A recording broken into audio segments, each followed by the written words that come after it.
Excellent. Okay. So just a reminder, this is part 2 of early warning signs and suicide prevention best practices in children and youth. This is a Great Lakes ROTA-RC presentation being hosted by UW-Madison Division of Extension, a Great Lakes ROTA-RC partner. So thank you again to that partner for hosting today's presentation. If you were able to join us yesterday, that's awesome. If you're just joining us today and you would like to see part 1, don't worry, it was recorded and we'll have it up on our website within a couple of days after today. We'll have both of part 1 and part 2 recordings up on our website. The website is up on your screen right now. We'll get it up in the chat later in this session. If you're not familiar with our website, we're going to get you familiar, don't you worry. Just a quick acknowledgement. Remember, we are a SAMHSA funded project. We do provide virtual and direct education and training, technical assistance, and evidence-based products out to our region. That is our region. We are a Human Services Region 5 covering the following states. I'm going to race through this a little bit quickly because we want to get us through our training today. We did cover a little bit of this yesterday. I just want to touch on it quickly. Reminder that we do have a resource library, a virtual library on our website with products and services at your fingertips. So please do make sure you check us out. A reminder that we are revamping our website, making it just that much easier and nicer for you to access when you need to. So go ahead and check us out. A quick reminder that as we engage in today's learning session today, we want to promote the use of affirming person-first language when discussing behavioral health disorders. So please, if you check into today's session and as you kind of prepare yourself for this learning session, just think of that non-stigmatizing, recovery-oriented language that can help reduce that negative bias and promote that successful engagement in treatment and recovery. And again, welcome into Great Lakes ROTA-RC virtual learning community. We're happy to have you here, either if it's your first day or your second day. A reminder that our presenter today is Deb Cavitt. She's the project manager for the Minnesota Association for Children's Mental Health. I'm going to hand it over to Deborah now and welcome her in. Thank you. Pull up my PowerPoint.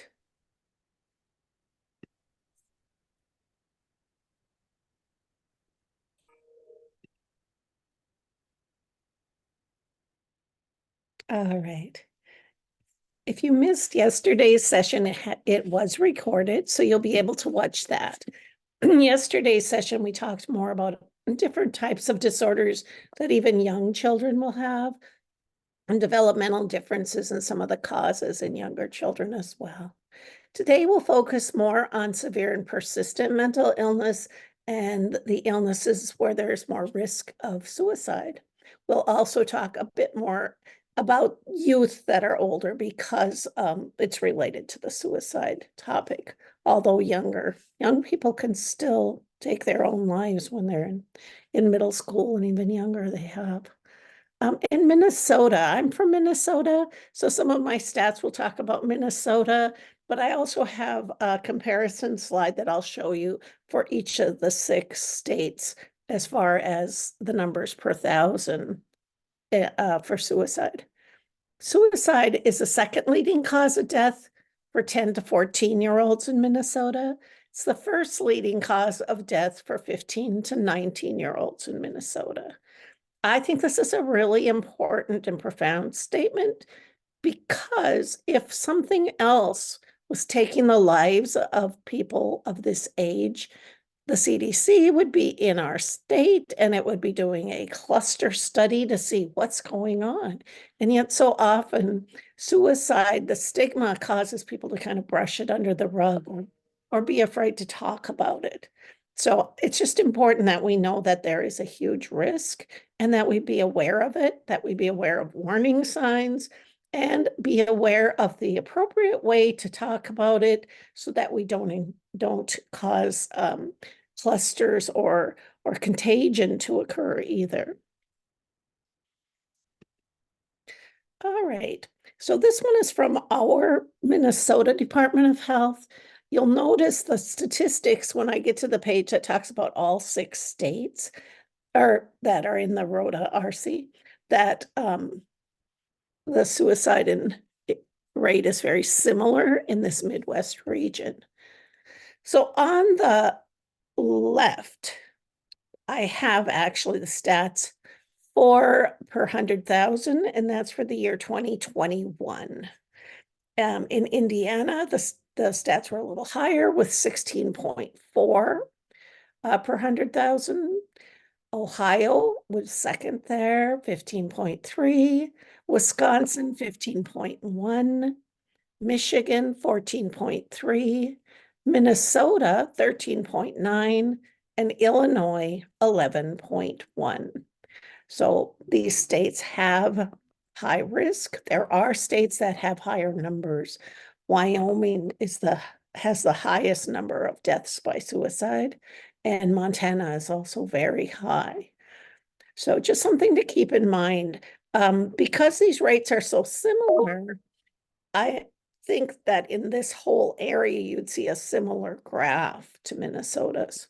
So if we look at Minnesota's suicide, how it's been increasing from 2001 through 2021, and then the one at the very end that says 14.3 on the top is actually a projection then of 2022. They haven't posted last year's rates yet.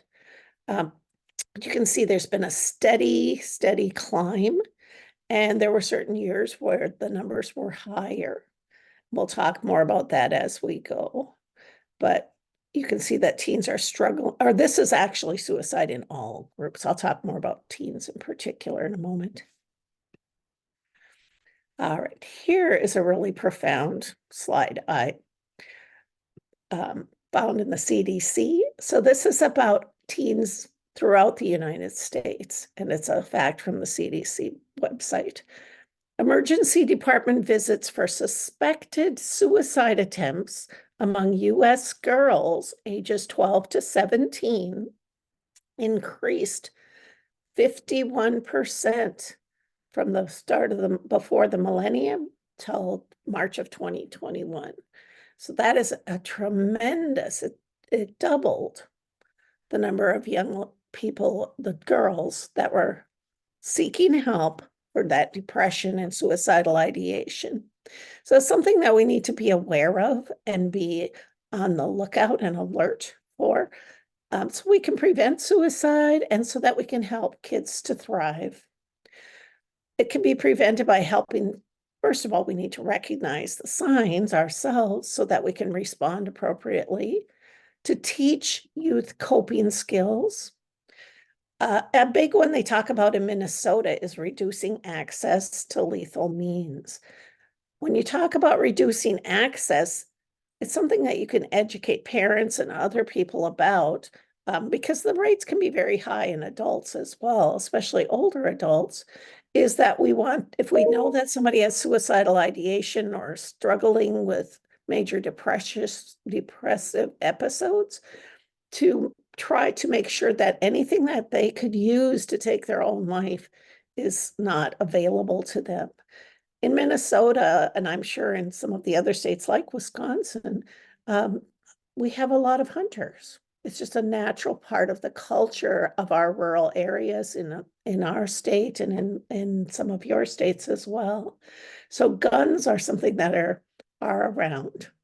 And one thing that's important is if you feel like a student or another person, maybe an adult, is struggling with suicidal ideation, it's good to talk to the family about locking up the guns, and maybe more than just a safe in the house. I know a young person from northern Minnesota, when he was a little boy, his parents had people over and they found him and the other kids taking bullets and slamming them against the sidewalk to, just see if they would act like a firecracker. But that's because the young person knew how to get in that safe. They knew how to access it.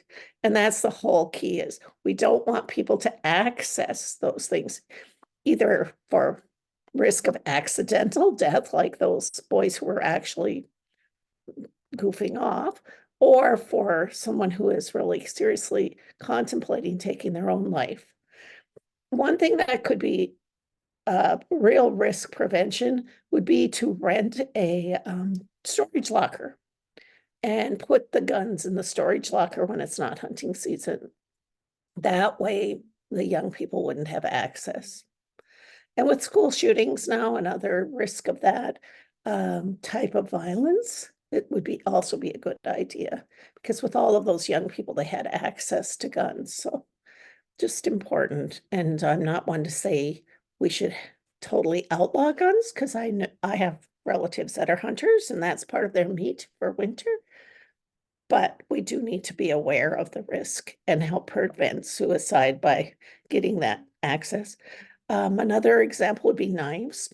Oh, and medications. I will tell you just a quick little story that has to do with medications. So I was living in the Ronald McDonald House for 5 months in Iowa City while my son had anorexia. And one of the girls, at night, they would come home from partial hospital and stay at the Ronald McDonald House. One of the girls in the Ronald McDonald House took another girl's pills and almost died. So we all made sure we had lock boxes after that. And that's something to be aware of. So this girl went to somebody else's house, or not house, but somebody else's little apartment in the Ronald McDonald House, and took somebody else's pills. So we need to be aware not only of our own children and family members are considering or have suicidal ideation. It's also good to keep an eye on people that might come into our house, maybe neighbors' kids, because they also might help themselves to the medications if they're available. So lock boxes are a really good way to prevent that.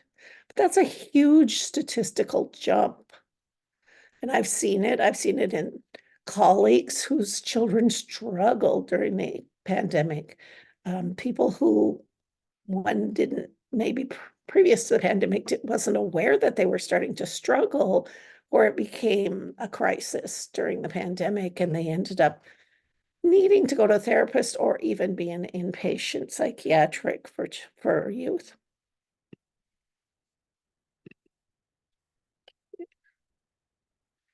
Oh, it was frozen up. There we go. So the impact of COVID-19 really shot those numbers up. And these are numbers that were in a report by the CDC. ER visits of 12 to 17-year-olds from the period of time. This was in 2020. So this is even post shutdown. We still have COVID. We still have to be aware of it. But the shutdown itself was a trauma that impacted them even after the shutdown was over. And these ER visits of 12 to 17-year-olds increased 31% in 2020. Notice that's a smaller number than the 51%. That's because they actually found that the young males were not going into the ER at the rates that the females were.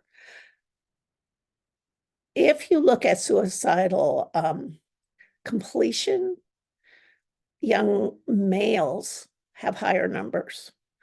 But the thing they said with the young females is they're more likely to ask for help and talk about it and get the help they need.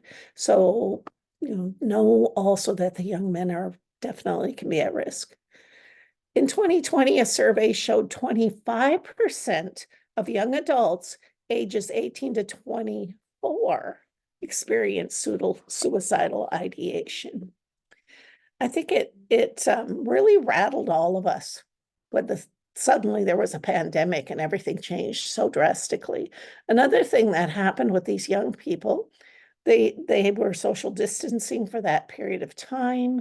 They weren't able to have the natural development socially that kids have in high schools at that age. So for them, that was it actually delayed their social development. They felt lack of connectedness. They spent a lot of time on social media, And on social media, you can have things like bullying and other things that can really be harmful, or even just sitting too much time in front of screens instead of getting up and moving like you would if you were in sports or outdoors in nature. A lot of young people started using substances, even if they had school online when they were at home. They found that like rates of vaping and smoking went way up, plus alcohol use. Families struggled. So with families, that's always an impact on young people. And family health, so worrying about COVID, not being able to see other family members from other families within the family circle, grandparents, that type of thing. And then the economic impact of the pandemic that hit families. And there were some ER visits where doctors suspected child abuse too during the shutdown. So that was hard on kids being shut in all the time with that, with an angry parent or a parent who maybe was an alcoholic and had problems with their emotions and management. But the trend did continue as the students returned to the classroom after the shutdown. Some of this was just that whole readjustment period. Anxiety and depression often go hand in hand, and it was hard for kids after being away from everybody for so long to then be able to get back into their schoolwork and back into their friends and their inner circles of friends, and even to just recover from the trauma of what happened during the pandemic. So the American Academy of Pediatrics and American and Child Adolescent Psychiatry and Children's Hospitals declared it a state of emergency, of a worldwide crisis in child and adolescent mental health. The Surgeon General also wrote a big report with alarm about what was happening with adolescents and their mental health. And it was also post-pandemic. When we think of somebody with depression, I know that people who aren't as aware of what causes mental illness may think, well, the person's feeling sorry for themselves, and they might not take it seriously. They might just see it as a bad attitude or something like that. However, clinical depression is a neurological state, and you can see it in these two scans from Mayo Clinic. So this PET scan shows two people doing the same activity and having their, their brain activity measured, doing the same task. The one that is clinically depressed, you'll see there's very little part of their brain that's lighting up as they're doing the activity. Whereas a person who is not clinically depressed, there's a lot of activity in the brain that's lit up, and that means that their neurons are firing and their entire brain is really attending to the task. So that is something to keep in mind. It's not this person's fault. That something literally is causing their brain activity to be depressed. And that's where that word even comes from, is it's the depressed brain activity. So keep this in mind when you have family members struggling with depression. You could even, show them slides like this to help them understand that, there are medications that can help to sort of jumpstart depression. Nature, getting outdoors, moving, running, doing activities helps to also charge that brain activity with endorphins and helps people to feel better. So I think one of the things that happens with teens is they end up so overloaded with homework and then with the shutdown and being stuck inside that it can literally start to impact their brain activity to the point where it may start to suffer from some depression. Depression looks different developmentally, but you can have depression at any age. And when I'm talking about depression, I'm talking about, again, somebody who has a neurological condition of depression. Sadness isn't necessarily depression. Sadness is a natural feeling that we have when we have loss, when grieving, but that doesn't mean you have depression, so to speak. Depression is depressed brain activity that lasts over a period of time. With preschoolers, if you have a little child that's suffering from depression, clinical depression, they'll be more accident prone. They'll express more fears, and they may be more self-deprecating. So it's like there's a negative spin on everything that they're perceiving. And the accident prone, if you'll notice on that Mayo slide, if your brain has less activity, then you're going to respond less quickly. And so that slowing down of the person's response as they are doing things can cause them to have more accidents. 6 to 8 year olds, oftentimes before people, and with many adults too, if they aren't people that are used to talking about their feelings, they're going to describe depression as stomach ache or headache. And that's actually not totally a false statement, because our parasympathetic nervous system causes our brain and our nervous system all be connected. You've probably felt it when you got butterflies in your stomach if you had to go on stage or present a report in class that you are nervous about. For these kids, it can be a challenge just to get up and go to school. So yeah, their stomach starts to feel it. Maybe their head also, as far as headaches. They can be more aggressive and clingy. And they might want to avoid meeting new people and new challenges.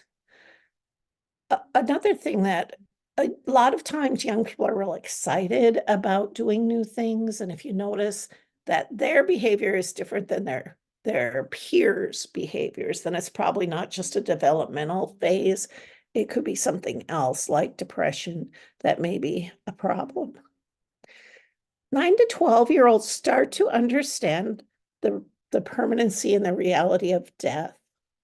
And so most of us can shrug that off, go on with our lives, not just become obsessed with death itself. But for a 9 to 12-year-old who has depression, they can become obsessed with that and worry about it. And they tend to have more worries about everything. And again, anxiety and depression tend to go hand in hand. Adolescents go through a lot of mood swings. So just remember that the actual clinical depression is more of a prolonged period of time, not just the natural mood swings that you might see in adolescence. Adolescents that have clinical depression may be real irritable, angry. They might withdraw. So perhaps the previous year they had lots of fun with their friends and did all types of activities, and now they're really withdrawing. That's a warning sign. That's a red flag. Trust your instincts about red flags. If you feel something's wrong, there's probably something that's letting you know. Your subconscious picks up on it first, that your concern for that child could be very real. And with the rate of suicides in young people, it's good to keep an eye on a child who's starting to withdraw from all of that. It may be becoming hypersensitive to criticism, even more than a normal adolescent would do, and maybe starting to express suicidal thoughts and ideation. They may be starting to use drugs and alcohol. Now, some kids may do that just for experimental purposes. Some kids, when they have something like depression or anxiety, they get a temporary fix when they take the drugs or alcohol, and they might start to self-medicate as well. So any child that's using drugs and alcohol, it's really important to look beneath the use to see if there's a pre-existing underlying mental health concern, and then have co-occurring treatment for that child. And they're doing that more and more at a lot of the treatment centers. But it is important because sometimes if a person really has an underlying mental health problem and they take away the self-medication, it might feel even more painful for them to deal with their feelings and their problem. So we need to be aware of that and really work with therapy and with substance use treatment at the same time. Cutting is a real sign that something's really, they're going through pain. Cutting is not a suicidal attempt. So most of cutting actually can help the person have temporary relief, which sounds bizarre, I think, to people who have never tried cutting. But it's just that they become so numb from their depression, their feelings become so numbed and they want to feel something. And then eating disorders. My son had anorexia full blown. He was 13 and it lasted for a couple of years at the treatment that we went through with him. He definitely had depression as a co-occurring problem. What happens is if you know somebody who has anorexia, the eating disorder causes the myelin around their brain to shrink. And so it makes things like depression start to be a problem in the neurology of their brain. And he definitely did have some suicidal ideation at that time, started giving away things because he'd say, well, I don't need it any longer. And those are signs that there could be a risk. And like the young lady who took the pills, it becomes painful trying to just get up every day when you're not eating anything and you have these obsessive compulsive rituals that you're going through. So be aware of that. That's a real burden for a young person. And the sooner you intervene, the more likely there is to be a complete recovery in some of these illnesses. So what do we know? What do we see if somebody has major depression? Not just sadness, but major depressive disorder. With young people, it's often irritability and restlessness. That can look different than an adult who maybe does more of the withdrawal and sleeping all the time and not wanting to go to work, that type of thing. But young people tend to demonstrate more irritability, difficulty concentrating. It's going to take a lot of effort for them to concentrate on schoolwork when there's depressed brain activity.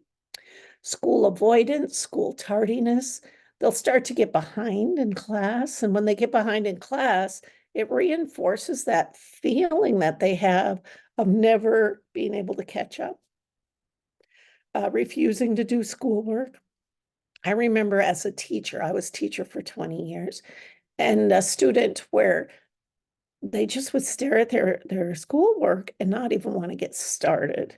What I found was to cut it down into smaller pieces and then do a lot of positive praising for each line, like if it was math, that he got done, say, wow, you did that, just to kind of lift their mood and get them to realize that there is hope and that they can do the work, but it's just too overwhelming if you say, oh, you owe 5 assignments, you won't be able to go outside. Or the worst thing you can do is punish kids by not letting them go out to recess if they have depression, because play and fresh air, movement, all helps to get the brain activity going more. So nature is something that in Europe that doctors will even prescribe for depression and anxiety for families. They might lose interest in their usual activities. And I noticed that with my son's anorexia. It really made a shift from having all these boisterous boys over at our house, having so much fun and being silly, to suddenly his mind was totally obsessed with this illness and maintaining those illness behaviors. So that's with anorexia, but also just depression itself. Things that used to be fun for them, they're suddenly losing interest in. It's not about developing into where they're interested in new things, because that's natural. And that's, giving up some of your old pleasures to do new things does not show depression. But it's if they give up on wanting to do anything. Even a constant saying, I'm bored, can be a sign of depression. Sadness, hopelessness, change in eating and sleeping. For some, it means they'll eat too much, sleep a lot, although it can be the flip side with some where they maybe eat less and sleep less. Complaining about aches and pains. none of us are, real comfortable with talking about our feelings. And with young people, sometimes they're not even taught or they don't have role models that talk about their feelings. And so oftentimes if somebody's talking about their aches and pains, that can be a sign that, yeah, this person's hurting, and it just because it might be in their head, so to speak, doesn't mean it isn't real. It's very real. If they start talking about suicide and death, huge red flag, don't ignore. With adolescents, and this number probably has gone up because I made the PowerPoint slide before some of my more recent ones, but as many as 1 in 8 may have depression. Teens who have a chronic illness, teens who endure abuse or neglect, or experience other trauma have an increased risk of depression. There are teens that are more at risk, and I'll talk more about specific cultural groups and just different, subgroups of youth and some of the increased statistics. Again, we talk about that not to be doomsday prophesizers, but to be aware, be alert, and make a point of building relationships with those kids and giving them hope, because hope is really a huge piece of suicide prevention. All right, this is just that more stats that these things are going up. And this is let me just look, I might have mentioned some of these already, but some of the things with multiracial youth, it's more like 14.5% that have had major depressive episodes. LGBTQ plus youth, their percentages can be much higher. Native American youth can have much higher rates of suicide completion and suicide attempts. There are many reasons for people to, for their risk to be higher, and we can talk about that more later too. But again, so the Center for Disease Control, CDC, their Youth Behavioral Surveillance Data Summary and Trends Report. This is a really good report, and I just showed the cover there in the corner. If you're doing any writing grants or just copying and learning about trends and this type of thing, that's an excellent resource. In 2021, more than 4 in 10, or 42%, think of how high that is, students felt persistently sad or hopeless. More than 1/3, so 29%, experienced poor mental health. In 2021, more than 1 in 5 students seriously considered attempting suicide. 1 in 10 did attempt suicide. So it really shows that this is a major health crisis in the United States. And our Midwest tends to have be about midway in the rankings. So in the rankings that they showed, Minnesota was 27th, Wisconsin was 34th, with the high being 1. So Wyoming would have been number 1. So we even had a higher rate of depressive disorder than Wisconsin. But kind of mid-range between all of the states. If you're a teacher or if you work with your own children, and if you notice this problem, you can even speak to teachers about this and try to have some things modified, but they need to really reduce the classroom pressures. Some say that when you're going through major depression, it feels like you're in a deep hole and you can't get out. So by reducing the assignments, breaking them into smaller parts, being flexible, helping them to get caught up. It's not our job to just average kids' scores and give some F's and D's. It's our job to teach when we're teachers and when we're parents as well. So we want to make kids feel good about their performances. And it definitely makes it worse for their depression if they start having low self-esteem and getting down on themselves and feeling they can't do it.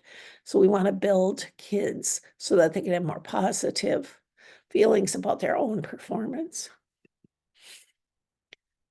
The key is to keep in mind depression is very, very serious. It should be treated immediately. So if you see the red flags, and I think even if you think there might be a problem, that you should take that seriously. It's better to intervene early. And if we're wrong about it, that's great.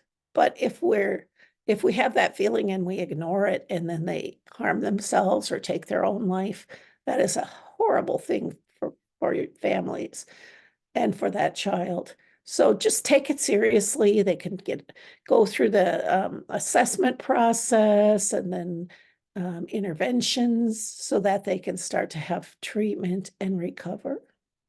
Don't try to do it alone. So sometimes a teacher or a coach or somebody might try to just be the only one that helps this child or a parent. But it's important to talk to other people about it. Know that it's not the parent's fault. It's something that we can all work together to help save that child. Chemical dysregulation may require prescription medication. One thing to keep in mind is that some of the antidepressants were questioned because they thought they might increase the risk of suicide. It doesn't mean that medication for depression should never be used for young people. It means that it should be carefully regulated. And I tell teachers and parents to give feedback. So if you're a medical doctor and you prescribe something for, by the month, you don't get that much feedback from the family in between. If parents notice strange responses to medication by their children, they should contact their medical providers, because parents see children every day and they have a lot more input to give into that than somebody who sees them for an hour in an office. If your child is struggling with depression, get them outside, sunlight. Even if it's really cold out, northern Minnesota, my students, we would go out below zero. Just make sure everybody's bundled up, and that cold air actually helped lift our spirits. Even on a day when kids can't go outside, get them up and moving. Sometimes people insist that a child do their homework and can't do anything else until it's done, but they actually would be much more efficient with it if you gave them little breaks. Otherwise, again, they feel hopeless. They feel that they can't do it, and they'll start to give up, and there'll start to be some power struggles, which also can be hard on the child's self-esteem. Post-traumatic stress and substance abuse can really put someone at a risk of suicide, but also at risk of other things. So if you know of someone who's gone through some post-trauma or has post-traumatic stress disorder and is using substances, know that this can be really devastating to their life trajectory. And we want to be able to help kids to flourish and young people and young adults to flourish. There was a time when people said, oh, people have to hit bottom, but know that oftentimes using substances is a way to self-medicate emotional pain. And we should never ignore that piece and just think of it as willful misbehavior or get down on the person who is struggling with substance use. Instead, we should try to help in any way we can and try to help intervene, because we don't want them to hit bottom. We don't want them to die from suicide. And the risk of suicide is much higher for people who are using substances.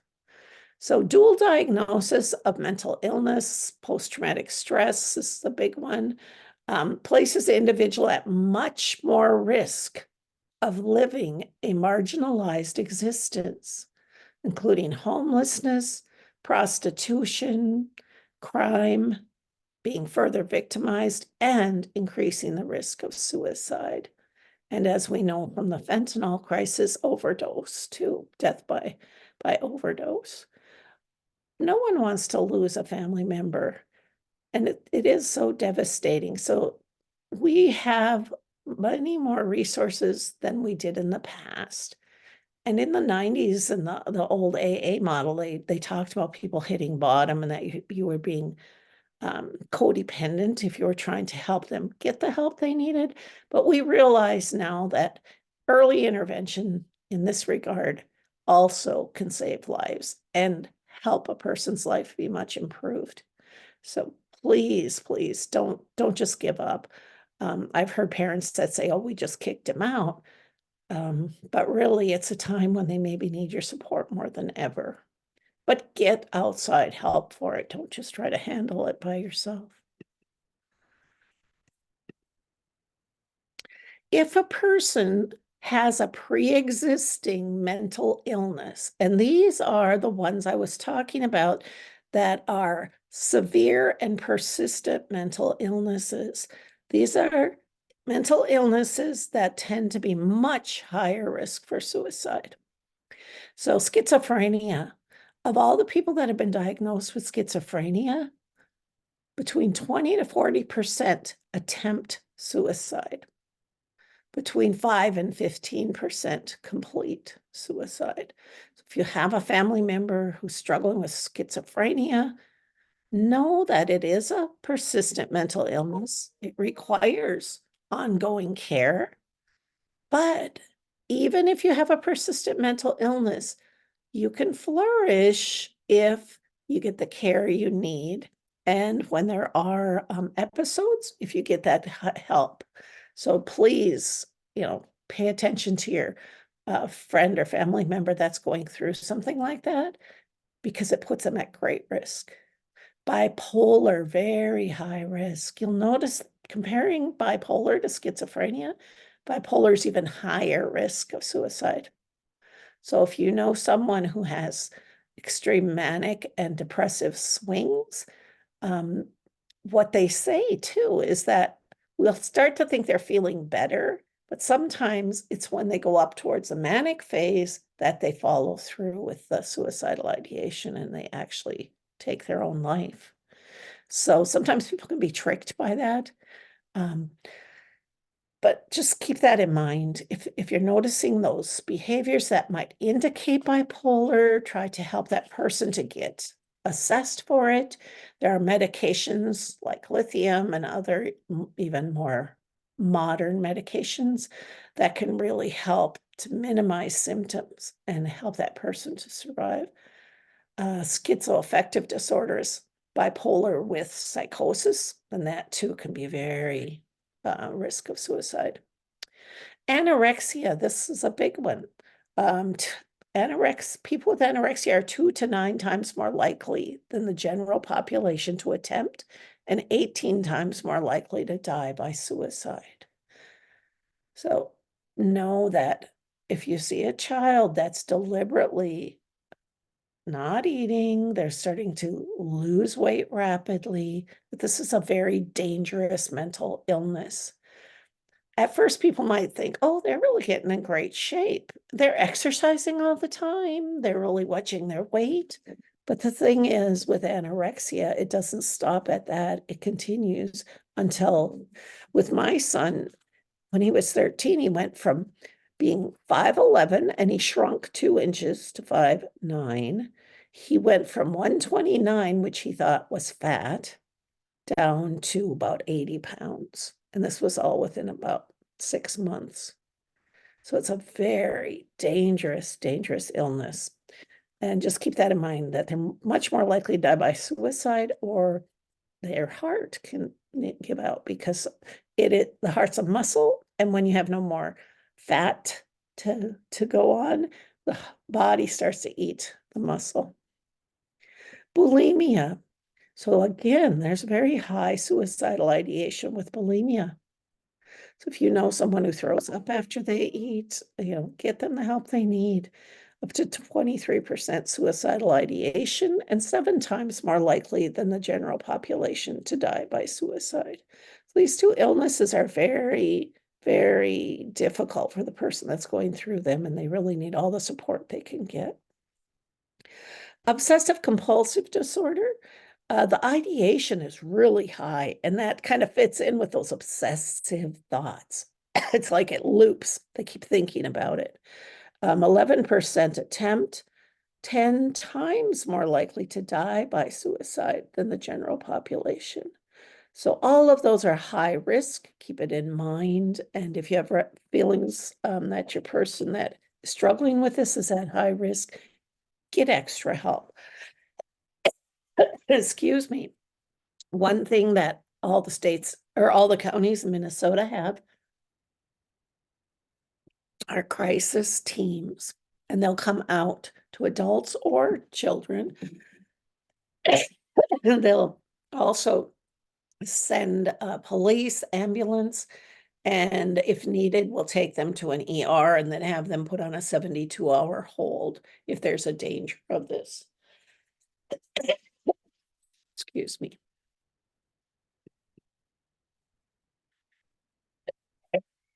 So what do you see if you see somebody with schizophrenia?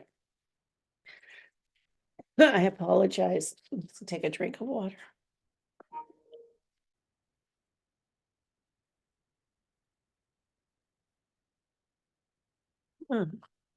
Scratchy.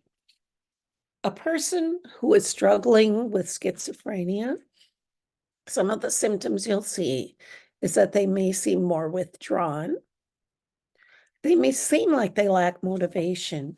It can end up being a disability where it's hard enough for them just to stay on top of their illness. So that isn't necessarily a lack of motivation. It's just that's how sick they are. They'll sometimes have vivid, bizarre thoughts or speech, things that don't even make sense or seem very nonsensical, but also kind of stringing a lot of different thoughts together that really aren't related. That can be a sign. Confusion between fantasy and reality. Hallucinations. This is a big part of the symptoms. They might see things that aren't there, or hear things that aren't there, or delusions. A delusion is actually, I don't know why I put auditory after that, but delusion is when they think something that isn't necessarily true. And one of the types of delusions they'll talk about is delusions of grandeur. So the person might think that they are Jesus or think that they are somebody that is very might have religiosity about it, but have delusions about their own identity.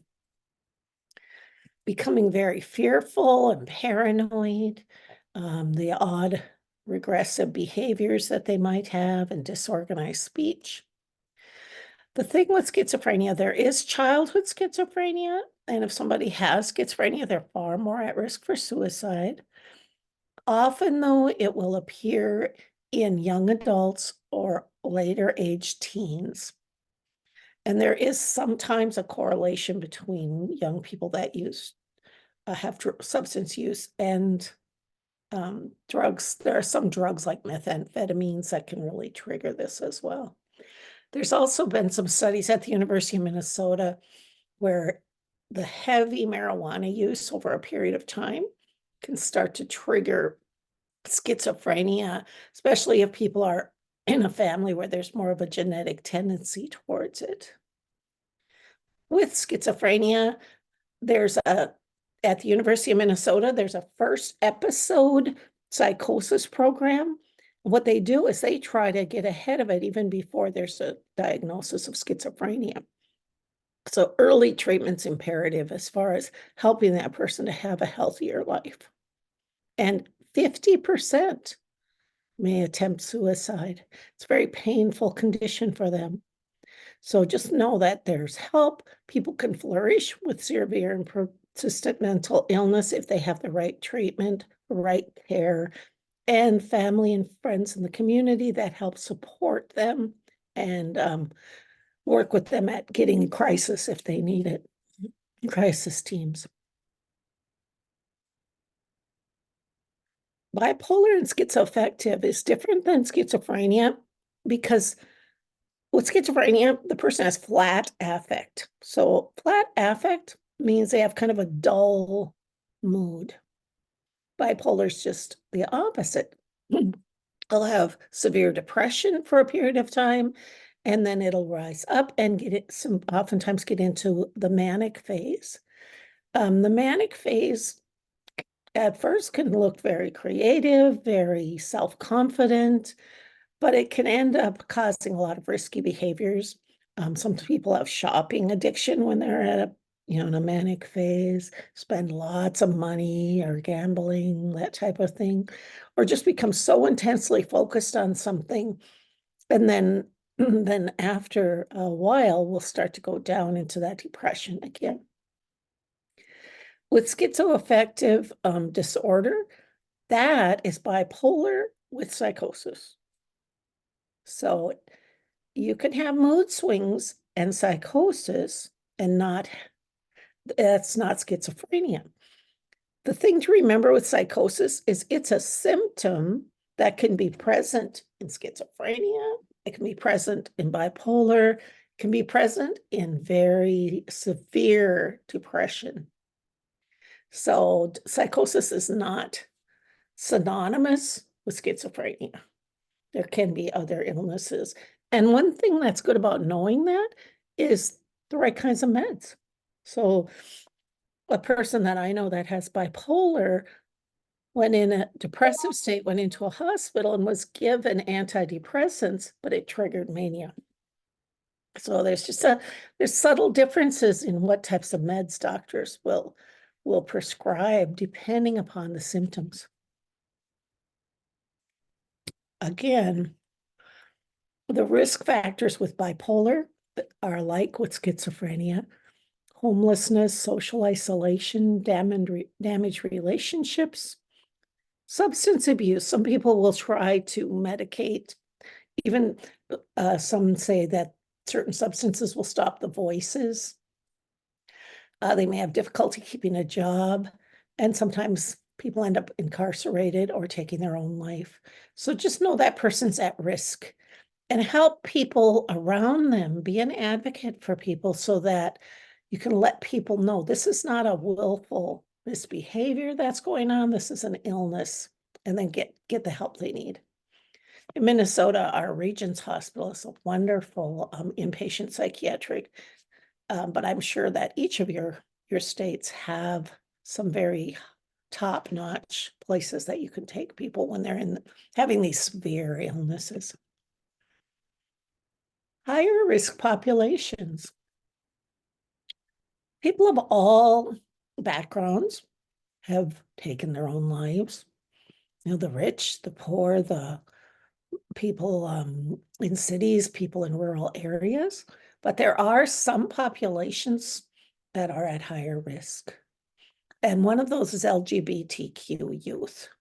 So if you are a person who is helping to raise or support a person who is LGBTQ plus, know that they are more at risk for suicide.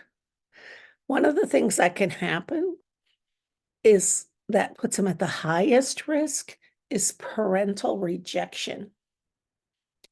So parents that refuse to accept the child's identity and are real don't believe that a child should be lesbian or gay, that just causes the child to end up moving out of the home and being more at risk. So it's really important that parental acceptance is known to save lives, and that we let people know that this is the same beloved child, the child that you gave birth to or adopted, that you've always cared so deeply about. It's the same child. They just trusted you enough to be able to talk to you about this part of their identity. And it's really important that the people closest to them are accepting and kind and respectful to them. Latinas and African-American female high school students have a higher percentage of suicide attempts than the Caucasian non-Latina peers. So it's important that we provide an extra support and just keep an eye on our students or family members or neighbors that may be struggling because of things that are going on in their life that put them more at risk.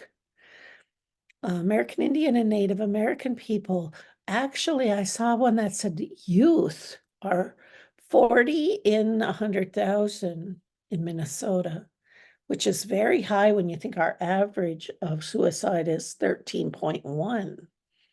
So very high risk. I was a teacher on the White Earth Reservation, and I also have friends and family members that are Native American, and just know that the historical trauma, generational trauma of the things that happened historically to Native American people can cause a grief that can be carried on throughout generations. And when you live in a small area, and this is true in rural areas with people of other backgrounds too, you know people when somebody is lost, people know people better than in a big city. And so you can have some suicidal contagion too among youth with kids that are American Indian. And so I'll talk a little later about a program that was created in Turtle Mountain Reservation in North Dakota when they noticed these numbers and wanted to try to help the youth to be able to build some resilience. Because there are things that we can bring in that are culturally specific programming that really can help. But the main thing is build caring relationships between adults and young people. Build hope. Now with a lot of places are getting more resources for substance use recovery. And that can start very early with young people. So all of these things that we can get in place in rural areas can really help save lives. Keep this in mind. 90% of adolescents who take their own life, and I should get the word commit out of there. I do not like that word, and it's an old term that's no longer appropriate. So it should say died by suicide, but they have 90% have a psychiatric diagnosis of a mood disorder and alcohol and substance abuse or use. So know that having a mood disorder and co-occurring alcohol or substance use raises that risk in a huge way. So the first thing is we really do need to get people into treatment for that mood disorder and the substance use. Asian American suicide risk. There are a lot of Asian American people in our Twin Cities, and asked if I would specifically put in some of their statistics. So what I found was that it's actually was lower for the general population of Asian Americans than for other groups. Suicide rate for Asian American adults is half the national rate. Among Asian Americans aged 20 to 24 was the highest suicide rate for Asian American. And those were college students having a higher rate than white American students. And we talked about that, and high expectations and even the perfectionism that you place on yourself can be a really tough thing to maintain. And so that's one thing that can happen sometimes. There was an Asian American young man that was a postgraduate student at Harvard and got a B on a test and took his own life. The professor said he still had the highest grade of the whole group, but the professor graded on a curve. Well, it's not the professor's fault, but it's that super high expectations he had for himself that made him think that he was a failure if he didn't get all A's.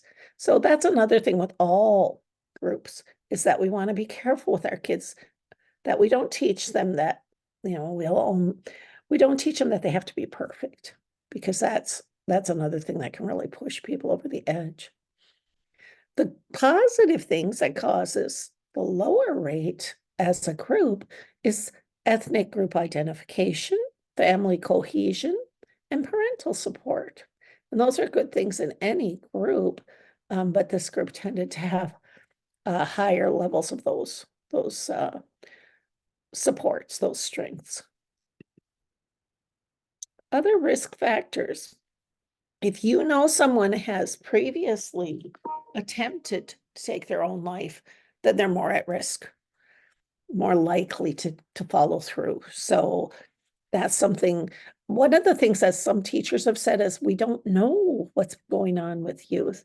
And that's something an administrator can ask the parent, is it okay if we have a small group of teachers who are allowed to know what's been going on, if they've been hospitalized, if they had a suicide attempt, just so that they can help also to support you in prevention and making sure that your child is going to be okay.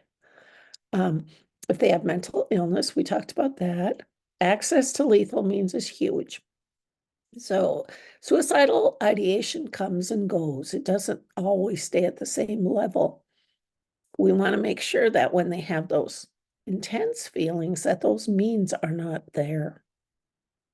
Social isolation. And that's one of the things I'll talk about this program that we're trying in Minnesota called Sources of Strength. And I know Wisconsin's putting it in all their schools. But the whole point is to try to build a community that reaches out to all students and adult helpers, peer leaders that check on people that are really struggling. If you know somebody who died by suicide, that's a risk. So at a time when kids maybe have lost a classmate, they're more vulnerable. Kids who have chronic disease and disability, and this is true with adults, if they're chronically going through something that's a lot of pain and they are disabled, that could put them at risk. Lack of access to behavioral health care. I, as a parent, have used crisis team for my child. If I had been in a rural area at that time, I don't know if it would have been available. The distance can be a factor. So that's something that the collaboratives in your counties, mental health collaboratives and health departments can really work on to make sure there's a plan in place for anybody in their community that is in danger of suicide. Teenagers have some other risk factors that adults might not have. One is teenagers are more impulsive. The prefrontal area of the brain isn't fully developed until about age 25. That's why you can have a highly intelligent young person who does something that you might think is really, really poor judgment. That can put them more at risk for suicide because it'll make them more rash and do something that they'll, if they had a chance, they would later regret. They might be not aware of the risk involved. There's a lack of time permanency. They might be under the influence of alcohol and drugs. With a youth, their brain is still developing. Early use and some of the social norms in rural areas, I know there's a lot of early use of alcohol and drugs in rural areas sometimes. That can put them at risk because if you'll notice on the previous slide, it talked about that's some of the highest percentage were people using alcohol and drugs. Influence of peer groups, loss, abuse, trauma, chemical imbalance, that would have to do with mental illness. Being bullied is huge. So we want to stop the silence and get people to talk to trusted adults and their peers about things that are going on, because those types of things there might be a code of silence that causes them not to want to talk about it. And the more we can get kids talking about these kinds of things, more we can help to eliminate the behavior or make kids stronger to deal with that behavior. And then again, I talked about different high-risk populations.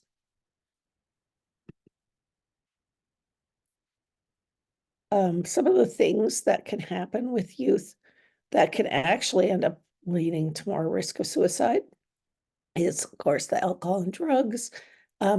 If they're going through mental illness and there's some type of violent or aggressive behavior, you see that sometimes in the school shootings where they'll hurt others and then take their own life.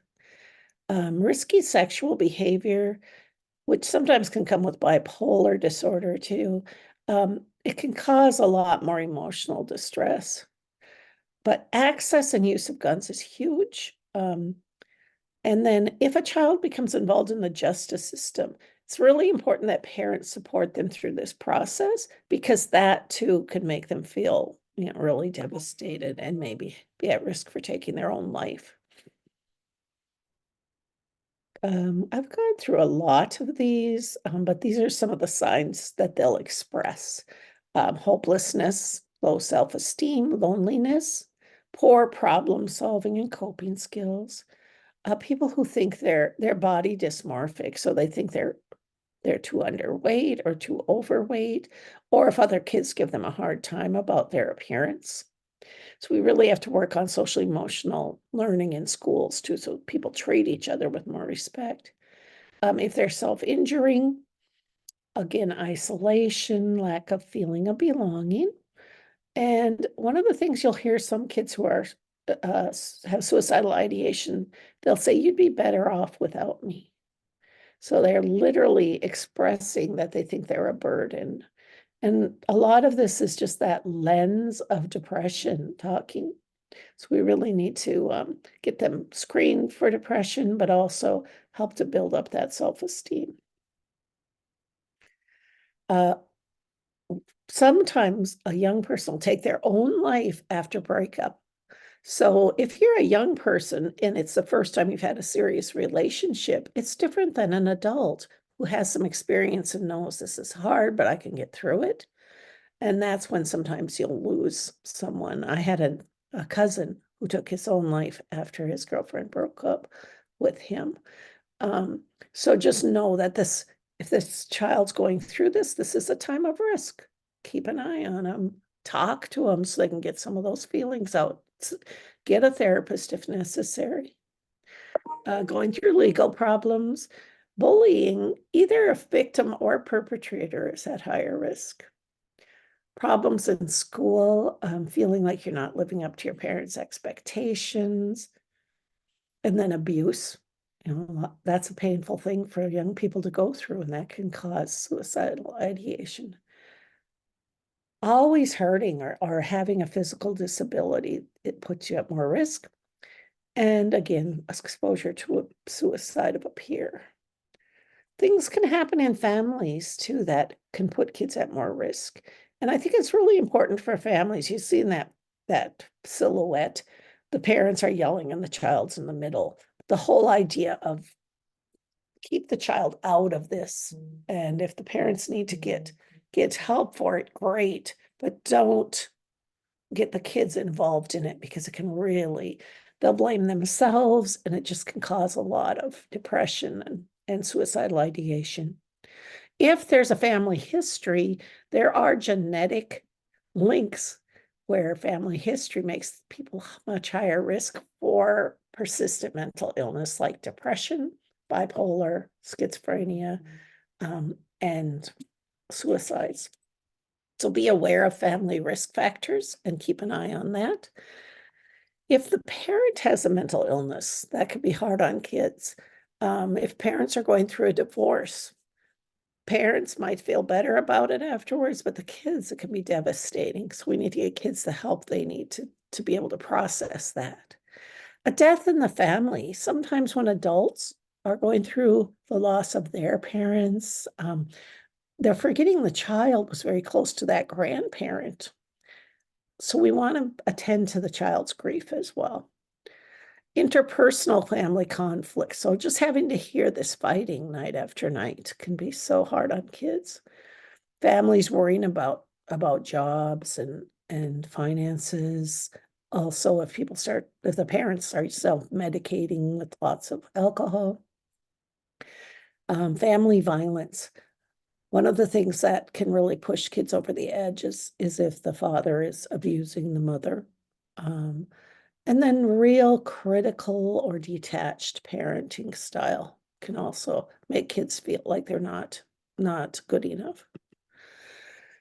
The environment can also cause problems. So if we are teachers, if we're school administrators, we should really do a mapping of our school environment to notice where these problems are popping up. Because being bullied or literally being assaulted can create more risk for that child. Plus the whole idea of that, the actual thing that happened is not something a child should have to go through. So we want to be able to really keep a zero tolerance of the bullying type of behaviors and help kids that are going through this to help have restorative justice in the school, but also to help watch for these hot spots and encourage kids to talk about what their concerns are. Bullying's huge. You'll hear oftentimes of a young person that took their own life because of bullying. Also, some of the school shooting incidences have to do with bullying. So we really need to work with kids from an early age to talk about acceptance, diversity, celebrating diversity. I don't even like the word tolerating, like teach tolerance. Why should we? That's too low of a standard, I think. We want to celebrate our differences. And to support kids that all teenagers go through a time, of puberty and strong feelings towards somebody who might be a potential significant other. Parents might put some strict rules on that, but it doesn't take away the feelings they're having that are natural feelings. If a person is their gender preference is LGBTQ plus on that spectrum, it can be very difficult and they can end up struggling more with that. So we need to support kids through these things. Racism, people just being really hostile and lack of respect. Lack of respect too, as far as treatment of students, to make sure that we get equity and fair, whatever the rules are, that we treat people of all different backgrounds in the same way, not preference for one group over another. LGBTQ youth are very much at higher risk, which is good to know. A lot of them might keep it to themselves, these strong feelings, but they're 3 times more likely to report depression and consider suicide. They're more likely to report low grades and smoke and drink alcohol and use drugs. More likely to become victims of violence. And in turn, if they're afraid of being a victim of violence, they might be 3 times more likely to carry a weapon. 3 times more likely to report missing school. So it places a burden on them when people are not accepting of them in their schools or their families. Kids with cognitive disabilities are at higher risk of suicide. And that surprised me. I was asked to do a presentation for Metro EXU, which is where the people that were present all had people with cognitive disabilities in their classes and wanted to know. So I found out that with cognitive disabilities, there's a high incidence of comorbid mental illness. One of the reasons they may be more likely to take their own life is they are more likely to be a victim. So people will pick on them more, and also they can be a victim of physical and sexual abuse. More likely to be rejected, more likely to have less support by family and community, more likely to have physical things going on that are difficult, trouble expressing their feelings, so that lack of language to talk about it. And even professionals sometimes will have trouble trying to figure out the risk of suicide because they're not as able to express what they're going through. what do we do if you think that a child is suffering from severe depression? Maybe they haven't talked about suicide, but you still think there's a concern. Take the problem seriously.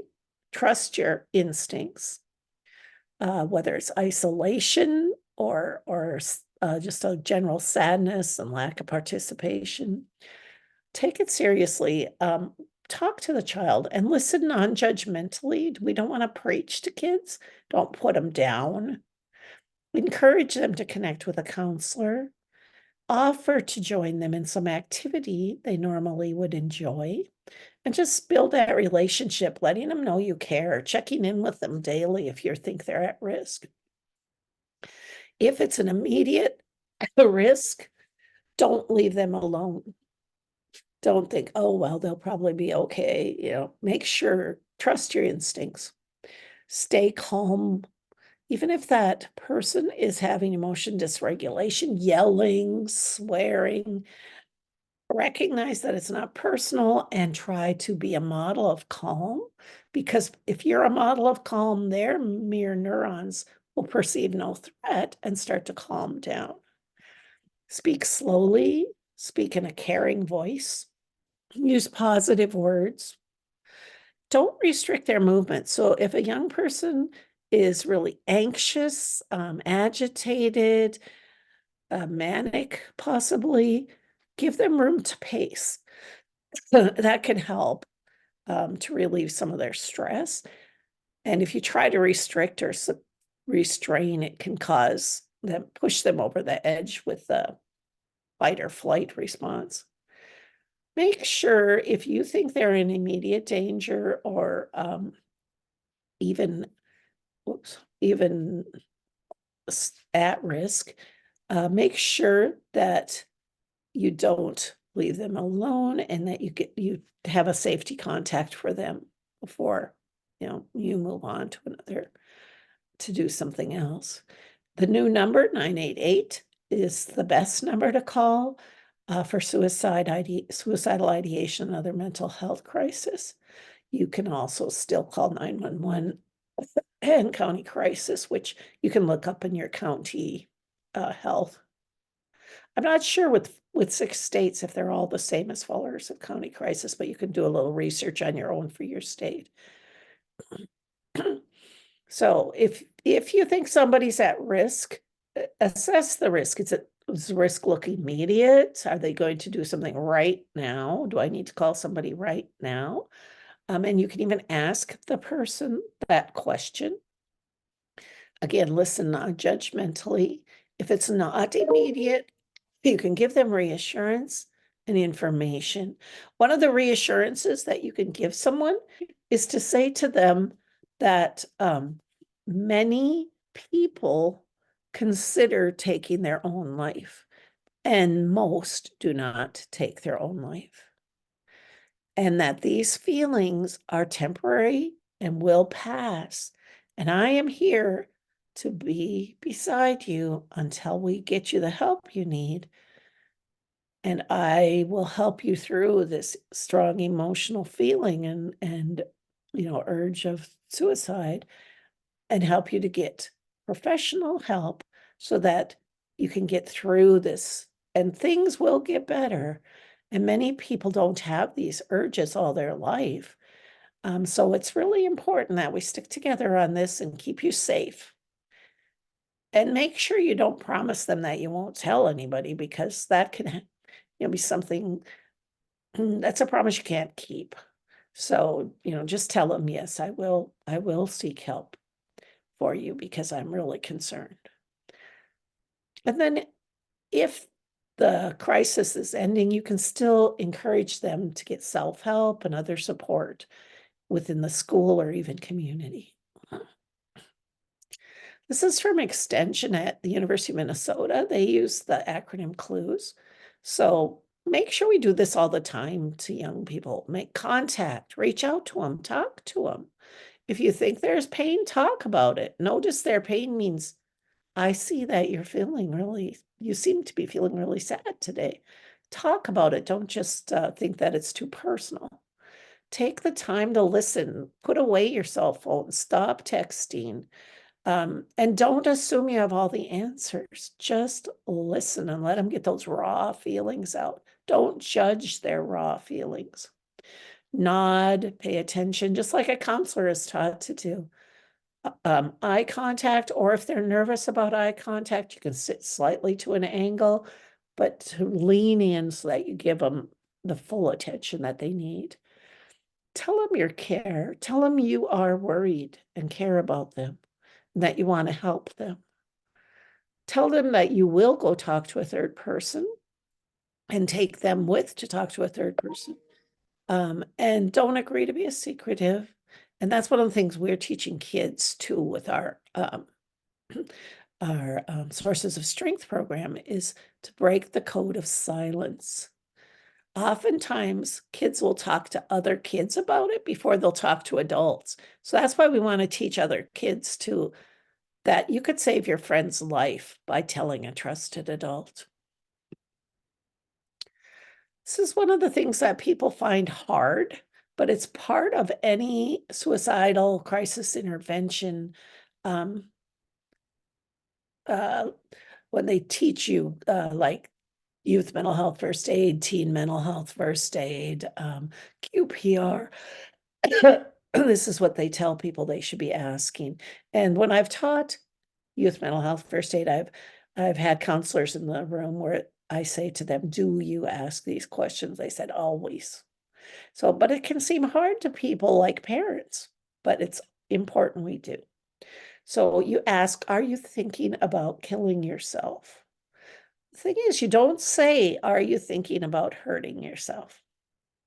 That has a different meaning. That could be cutting, could just be non-lethal.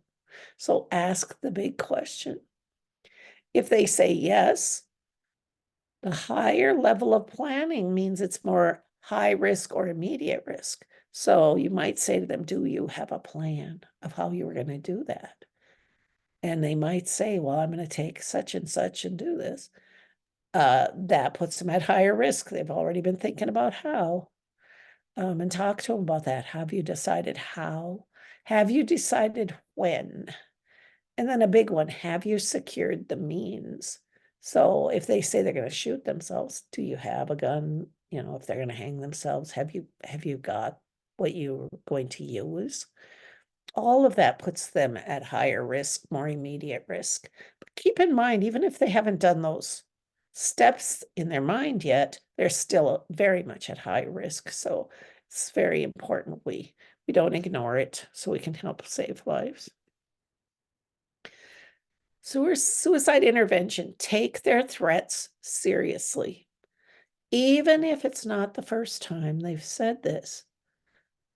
Don't just think, oh, they're just trying to get attention. It does show that they're in pain and that they trust you to be a person they can talk to.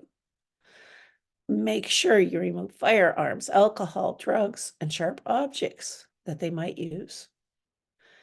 And here's the National Suicide Prevention Lifeline, but also 988 is the newest, been around for a few years, and it's a quick number to call. And then if you have to, take them to an emergency room. So say you are a teacher, you can maybe send another student to go and get the principal and they can help do that. But if you're the only person there, then it's important that you be the person that either takes them there or sits and waits with them for a crisis. When we teach suicide prevention in Minnesota, part of the objectives that they have in their required curriculum is to talk about protective factors. These are factors that can help shield or protect kids from this risk of suicide. So emotional and psychological well-being. And think of that like the doctor that you go to for your flu or your COVID. We can do the same thing for our mental health concerns. It's important that we realize all of us have mental health. It's not mental illness, it's mental health, right? It could be real flourishing or it could be floundering. And we move along that spectrum. but we all can get help, and we should never be ashamed of getting help for our children or for ourselves. Help kids to build a toolbox of coping skills. Talking about feelings, starting early, talking about feelings, talking about, how we can wait for this feeling to pass, and I can be here to be with you for that. Getting kids really involved. So involved in sports, involved in other activities, the arts. Spirituality is a strong protective factor. So families that take their religion or their spirituality as a family value, that can be really protective. Resilience. So some people just have more of a sense of resilience. So even when it's hard, they have more of a sense of hope. But it's important that we help build that in kids as well. Frustration tolerance, emotional regulation, social emotional learning in schools and at home can help with that. And positive self-esteem. One of the things we have to be careful to do is not to compare kids, not to just spend a lot of time talking about body size or their looks, but more about what's inside and how every single child is equal in value, and how we always love that person if we're the parent, and that they don't have to earn our love. So even if they're having a bad day or a bad time in a class and they're getting low grades, we still love them. We just want to help them flourish. This is sources of strength. So I was trained in Wisconsin, and I know in Wisconsin they're trying to get it into every school, but it's a suicide prevention program. This is one of the groups that we trained last January. We were doing this with the Mounds View schools. It's a suburb in north of Minneapolis. You'll notice a lot of the protective factors we talked about are the same. So spirituality is a source of strength for people. Generosity, physical health, mental health, family support. And I think that one, I have a hard time reading the yellow one. It's just so little contrast, but healthy friends, and mentors, healthy activities. So these are all things that can help kids to have a happier life, to flourish, and to have supports. So all of the pieces here, there are people as well that are involved that can help support kids. What we do with this program is we train 10% of the youth to be peer leaders. And that's because, and this is the one that started in the Turtle Mountain, or one of the North Dakota reservations, where they noticed they were having a lot of young people that were dying for different reasons, suicide or car accidents. And they wanted to build more strength and connection. So they trained 1/10 of the students to be peer leaders. They didn't just train like the National Honor Society kids. They made sure there were kids from if you think of kids in a larger school sitting at lunch tables, they want to make sure that each of those types of groups were represented as peer leaders. So even if you have a group that's, out under the bleachers smoking, one of those kids is the one they follow. That's the peer leader. We want to make sure we include people like that because they influence their friends. And so by bringing them in, we help to talk about strengths and help to build those connections and those resources. Then we have the students tell us, if you are really worried about something, who would you talk to? And we get those people that the kids recommend to be trained as an adult advisor. And they came with, so they were part of the trainings that we had of the large groups, and learn what to do. There can be a one that's in charge of the whole program at a school, but then each one of the adult advisors will have about 10 kids. So that's how many adult advisors you need. What they do throughout the year is, when you think of that pie with those strengths, is they make strategic messaging campaigns around each strength. and maybe one a month, maybe one every quarter, but they really try to engage as many people in the school as they can. One of the examples at Mounds View was they did something with Pep Fest, and they put up a big mural where they asked kids, who are your adult helpers? Now kids could put up, if it's fall, they might put up autumn leaves with the answer on. There are just many different ways to do that. The whole idea is to promote a positive school environment where kids care about kids of all backgrounds. And the reason they really want to focus on this is kids tend to tell their friends when they're worried. And that way the peer leaders can help to fill in those cracks that kids fall between, because they'll know that it's okay to tell an adult if their friend's talking about suicide or has some other problem they're worried about. So it's school-wide, student-driven, and adult-supported. And it builds hope, builds help, and builds strength. And all of those can be a real a prevention, a strategy when it comes to preventing suicide. Again, we want to break the code of silence. They've looked at the way schools are networked as far as kids, and done some network mapping of kids. Individual kids are a dot, and who are their friends. And some kids are out on the fringes. They don't really have any friends, so that they can see who are the really strong people here that can be the leadership, and who's on the outside that might get forgotten and fall between the cracks. And just to let people know that we all have tough times, and we all need to know where to turn. And also a big piece that is to know that asking for help is a strength. That's a big piece. I think all of us tend to think, oh, better not ask for help. I got to do this myself. No, we don't have to do anything by ourselves. It's okay to ask for help. That's a strength. And other things that can help, PBIS, a lot of schools have that, positive behavioral interventions.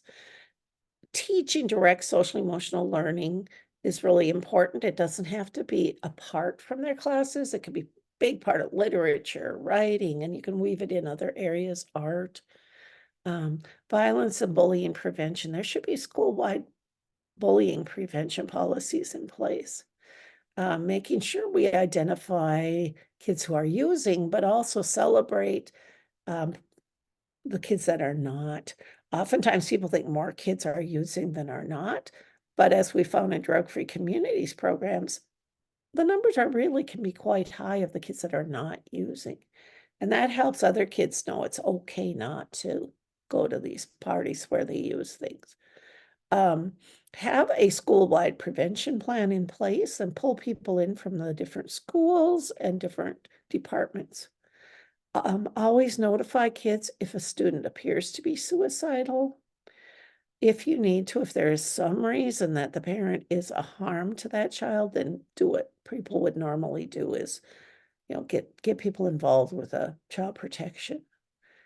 Create trusting, caring communication between staff, students, families, and communities, and use that language. I care about you. I'm worried about you. Tell me about it. I'm here to listen, and take that time. And creating school as a sanctuary. I showed you the video yesterday, if you were there, hear about the school in Oakland where they did the meditation. But the whole idea is to feel safe. It's a safe place to be. This is one you maybe heard of, Best Buddies Clubs. Some schools will have Best Buddies Clubs. And what it is, Eunice Kennedy Shriver, that was President John Kennedy's sister. Her son, Anthony Kennedy Shriver, has Down syndrome. And together with his mom, they started the Special Olympics. They also started the Best Buddies Club. And what that is where you have members that have one-on-one friendships with a student who maybe is left out of some of the school activities. So they can, figure out who do we need to be more inclusive of. but they'll often be kids with intellectual disabilities or physical disabilities. But to pair them up with another person, not as a mentor, but as a friend. And so that other person makes sure that the person who is there, that they're pairing up with is not left out of anything. Make sure they get to homecoming, make sure they get to prom, make sure they get to parties at kids' houses, that type of thing. So it teaches empathy, kindness, and benefits everybody. Gay straight alliance clubs can be wonderful. That's where both people who are LGBTQ and their cisgendered friends can be a part of the club, and they help create a safe place for kids to support each other, for coming out, to kind of fight homophobia and transphobia, to get out messages about gender identity, sexual orientation, to help fight discrimination and harassment, bullying. So it's a safety net because kids tend to come out, they're at the age where they're going through puberty. So if they feel safe, they're able to talk about it. Otherwise, kids will even live a lie, so to speak, and come out later in life or even take their own life if they don't feel comfortable about it. So it really reduces bullying too of LGBTQ kids. Postvention, what do you do if somebody did die? You provide support for the survivors. You don't overdo the media. You don't want a suicide contagion. Reactions of guilt, blame, shame, and anger are normal. You get one-to-one help for kids that are really going through that. Support those students at risk. Monitor their social media. So teach parents about that, about keeping an eye on social media. And there's specific things that you can give parents and community members when this happens. And I'll show you in a second what you could use. So providing them with talking points and information on how to talk to their child. And then engaging the community and the cultural community and just the general community to be part of a support response team, ministers, rabbis, whatever, as the spiritual need can even be brought in at that time. This is something I really love. Amanda and I were talking about how great SAMHSA is.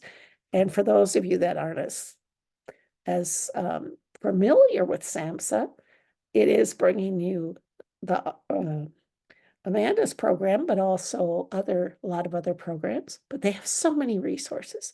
You can go online and download this resource. It's about 180 pages. It has it's a toolkit, so it has lots of templates that you can use if there was, first of all, for preventing suicide, for intervention, to help have a plan in place on how you would intervene if there was a crisis, and postvention, God forbid, but sometimes it happens, and how do you handle it then? So it has screening tools, information about warning signs. It has template letters and information. You could have a group of parents that you're talking to, and it has some handouts that you could give them. Research-based guidelines, resources to help support the students, practices to identify the risk of students. And now they're really encouraging the screening for depression and suicide risk, protocols to respond to suicide death.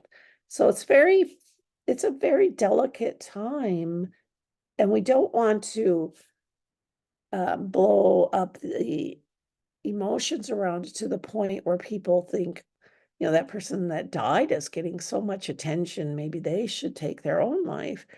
We want to do the opposite of that. We want to help support wellness, support healing and resilience, and just being there for kids to heal. Educational programs and other recommended actions So please, if you're working with schools, go take a look at this. It even has ways to set up committees and things that you should have in mind in a school-wide prevention plan. Know that there's help. So with bipolar and schizophrenia, antipsychotics can help reduce the suicidal ideation too. Antidepressants. Psychotherapy is important. They say that both medication and therapy together can be the most powerful. And there are different types of psychotherapy that can be tried. And then there are some more extreme methods that, people might think are like electroconvulsive therapy. You might think, well, that's so outdated. That sounds archaic. But there are better ways of doing things than there used to be. For some people who almost become catatonic in their depression, it has been known to help to get that brain activity going again. There's also something I haven't written down there called a magnetic type of therapy that they can use. And that's been found to be very good at generating brain activity and taking away depression that some adults have been having for years. They do that at the University of Minnesota and probably at some of your other states, universities and hospitals. Light therapy. We live in an area, all of these states, where we have seasonal affective disorder in many people. I feel it every year. When we get such short days, sunshine really can help improve our moods and stimulate our brain activity.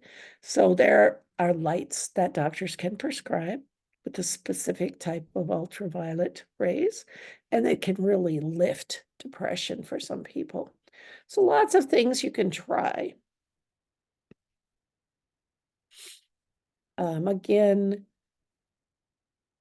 this is important. A person who has severe and persistent mental illness may not be aware of what's happening to them. So if you're a friend or family member of somebody who is experiencing schizophrenia or bipolar or major depression, they might cognitively and emotionally not be in a state where they can even acknowledge it. So don't be afraid. I've called crisis before, and there's a huge difference before and after hospitalization.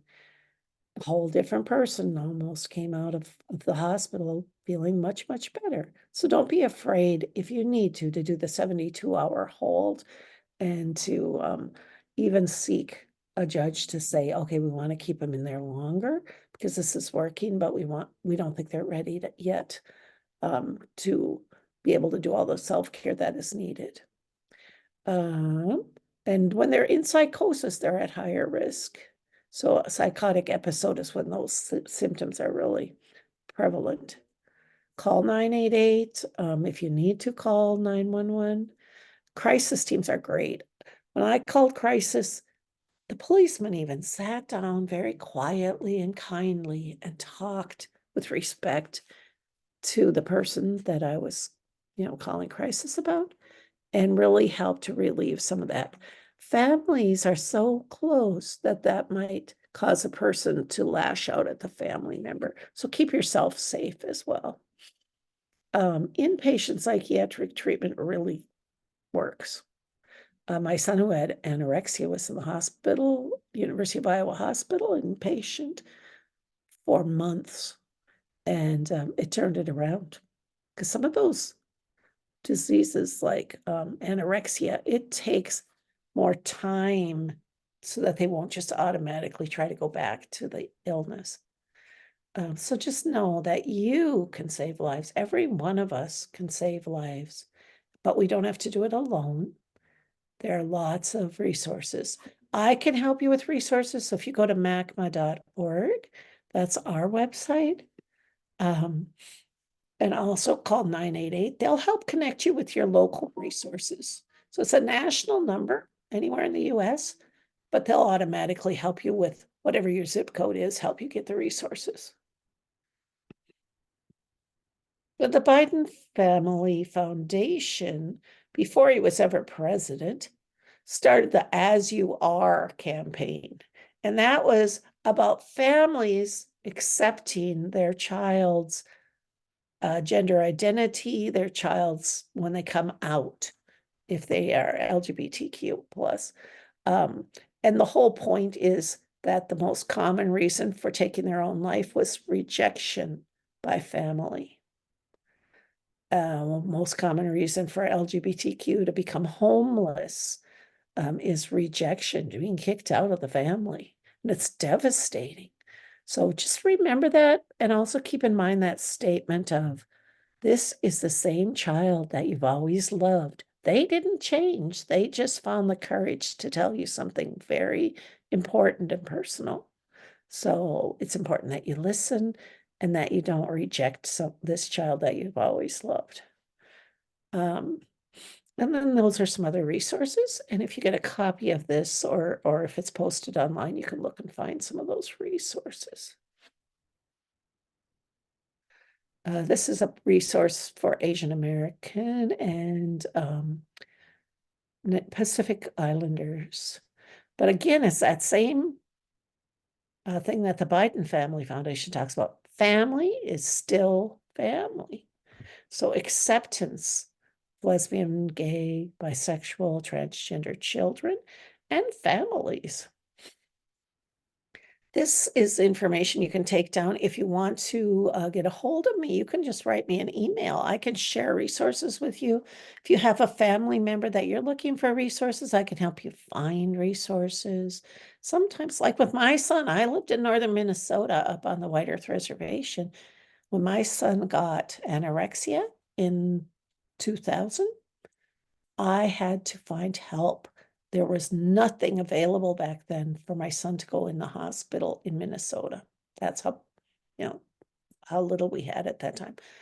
I wrote to my my senator, Paul Wellstone. He helped. And as soon as I got Paul Wellstone's help, Blue Cross Blue Shield finally said, yes, you can take him to Iowa and we'll pay for it. But sometimes you just need to get advocates. You need to be an advocate for someone so they can get the help they need. And I can help you find, even if it's out of state, I can help you find some places if they need help. Okay, that is it. Why don't I'll stop sharing, and then if we have any questions. I'm gonna go ahead and do our closing portion real quick. It just takes me a couple of minutes because I know as we get to the close of the hour here, colleagues might have to jump off. So I just want to make sure they have the information that they need, and then we'll open it up we'll stop the recording and open it up to questions.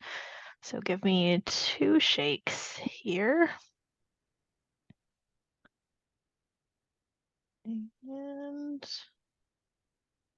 there we go. All right, so just a reminder, if this is your first time joining a Great Lakes ROTA-RC presentation, just a kind of reminder of our post-event information and how to do that. If you're an old hat at it, then just sit back, relax, and take the reminder in.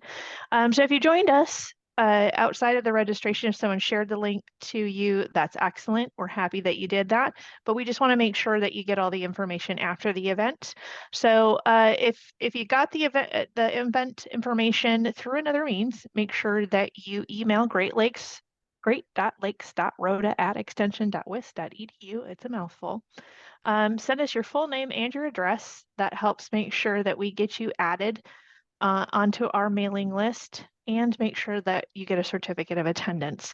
A quick reminder that we do not do CEUs. However, we do maintain a full flyer that has the speaking event content and the presenters information. So if you want to apply in your state licensing board in your particular field for CEUs, you're able to do that. Just get a hold of me after the presentation and I'll be happy to send the information to you.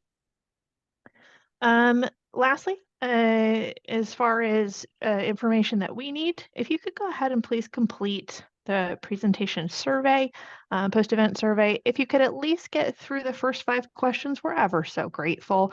It helps us give feedback to our presenters, and it helps us guide the events that come up in the future as far as what you need in terms of professional education and development.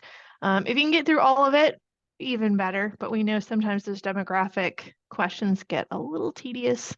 It takes about 5 minutes to do the first couple questions, or a little less, maybe closer to 10 to do the whole thing. We're grateful for whatever you can give us time for. So thank you for doing that. I will pop the link into the chat as well when I stop screen sharing here in a minute. But if you want to use the QR code, please do so. And then lastly, and then I'll stop chit-chatting and open you up to questions with Deb. We just want to let you know the events that are immediately coming up. It's going to be a very busy spring. So please keep checking in with us. But what's coming up immediately next is Wednesday, January 31st. We have recovery-oriented systems of care. It's part of our Get to Know Your Resources series. It will be with Chris Kelly. If you're not sure what an ROSC is, well, then you better jump on, because she's amazing. You'll want to get to know her and hear all about them. And what the recovery-oriented systems of care are all about. And then our very own Dr. Randy Brown, one of the PIs listed in our grant, and our very own University of Wisconsin researchers will be on Monday, February 5th, talking about research on psychedelic compounds and the treatment of substance use disorders. Some pretty exciting stuff. So we hope that you can join us. Like I said, we've got a lot coming up. I hope that you can join us a lot in the upcoming month. I'm going to hand it over now to Deb, and I'm going to pop those links into the chat for those who need them. Okay. I noticed the question, somebody asked about college freshmen. Definitely, you could use the same information when, and you could even download the high school guide that I was telling you about and tweak it for your needs. But our agency at one time, so it's 30 years old, our agency's been around that long, thought of it more up to age 18, like until they graduate from high school. But now we don't think of it that way anymore. We think of like infancy all the way to 25 or even almost to 30, because the brain, the prefrontal area of the brain is still developing all the way up till, the later 20s. And people, it seems like young people's lives take longer to kind of fall into place for them than they used to. And so people can go through a lot of struggles all the way up to 30 that are more like the younger peers. But I do agree with you that college freshman is a very high risk time. It's a time when they're trying to get used to the new environment. And also, when I turned 18, the laws changed to 18-year-old drinking laws. But I think even without, when they turn back to 21, I think there's still high use of alcohol. And I think that can really impact a person's mental health as well. Plus all the stress of trying to get all that work done. And so I think it's really important to have strong counseling centers in colleges, and also, talk to students about mental health as much as you need to. I've talked at college levels, and I've talked to teacher preparation course people at college levels as well. Everybody needs to hear about it and know that it's important that we take it seriously and trust our instincts and get kids the help they need.